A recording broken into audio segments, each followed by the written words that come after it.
Viskas prasidėjo nuo paprastos darbo dienos, kai Karolis pasijuto labai blogai.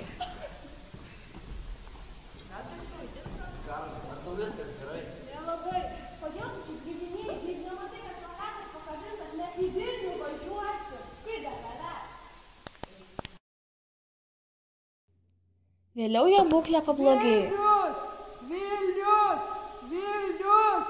Nuvažiuokit Belvadės į Vilnių.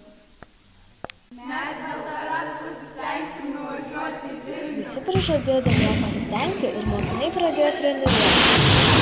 Mūsų berniukai labai norėtų pamatyti gyvai vykstančias krepšinio žaidynes, o mergaitės norėtų pamatyti palaikymo šokėjas.